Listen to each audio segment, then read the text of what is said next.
တကယ်လို့သာတင်တာအထီးဖြစ်ပြီးကိုဝင်ဆောင်ရရင်ဘယ်လိုနေမလဲ။ညတို့နယ်လက်ဘိန်းတုံးတွေကတော့ဒါကိုရင်တကားလို့ပြောကြမှာပါ။အမှန်တကယ်ကတော့စီဟော့ရင်မင်းကောင်လေးတွေဖြစ်ကြပါတယ်။ရင်မင်းတွေက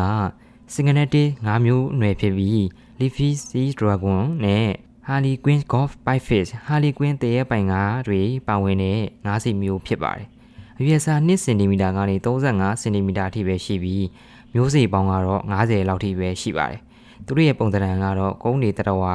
အစိပ်ပိုင်းများပေါင်းဆက်ထားပြီးထူးခြားတဲ့ငါးတစ်ကောင်ဖြစ်ပါတယ်။တချို့ဆိုရင်ချစ်စရာကောင်းလုံးခန္ဓာကိုယ်မှာတတူးတောင်ထိုးထားကြပါတယ်။ဥကောင်းပိုင်းမှာ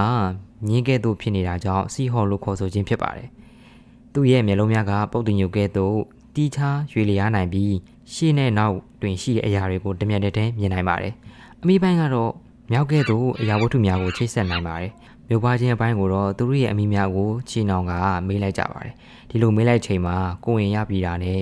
အမတကောင်ကသူမရဲ့ဥတွေကိုအထီးရဲ့ဥတော်တော်အိတ်ထဲသို့ထည့်ပေးလိုက်ပါတယ်။ပြီးတော့အထီးကမျိုးအောင်စေးပါတယ်။မျိုးဦးထဲတဲ့အခါမှာတိုးလောင်အိတ်က9စက္ကန့်လောက်ပဲပွင့်နေတာကိုတွေ့ရပါတယ်။မျိုးဦးပေါင်း100ကနေ1000အထိထုတ်နိုင်ပြီးနိုးတိုက်တရဝါတွေရဲ့အချင်းလိုအောက်ဆီဂျင်နဲ့အာဟာရများထောက်ပံ့ပေးပါတယ်။အတွင်းပိုင်းမှာပေါက်ဖွားတဲ့ဥတွေကမတူညီတဲ့စိန်ခေါ်မှုတွေနဲ့ရင်ဆိုင်ရပါတယ်။ဥမျိုးအောင်လာပြီးနောက်ပိုင်းလည်းကြီးထွားလာသောအကောင်ပေါက်လေးတွေကိုနေရာပေးနိုင်ရန်ကိုဝင်ဆောင်နေချိန်မှာ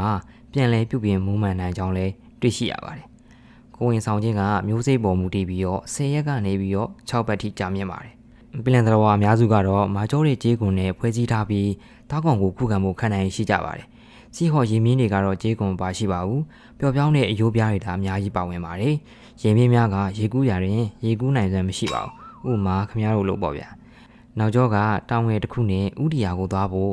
ဥကောင်းရဲ့တစ်ဖက်စီတွင်ရေရဲတောင်လေးတွေပါရှိပါတယ်။ပင်လယ်မြက်ခင်းများနဲ့တန်တာကြောက်တန်းတွေကိုတွေ့ကပ်ပြီးနေထိုင်ကြပါတယ်။သူတို့ကအယောင်ပြောင်းလဲနိုင်စွမ်းလည်းရှိပါတယ်။ဥမာခမရကိုထားသွားတဲ့ချစ်သူလို့ပေါ့အချိန်မီပြောင်းလဲသွားတာမျိုးပေါ့ဗျာ။မြက်ခင်းပြင်းနဲ့တန်တာကြောက်တန်းတွေကဒေါင်းလိုက်ငါးတွေကိုလဲကူစွာဖုံးကွယ်ပေးထားနိုင်ပါတယ်။ဒါကြောင့်သူတို့လေးတွေကအလွန်ချစ်စရာကောင်းသောရင်းနှီးတရဝါလေးထဲမှာနှေးကွေးဆုံးသောရေကူးတရဝါလေးတွေဖြစ်ကြပါတယ်။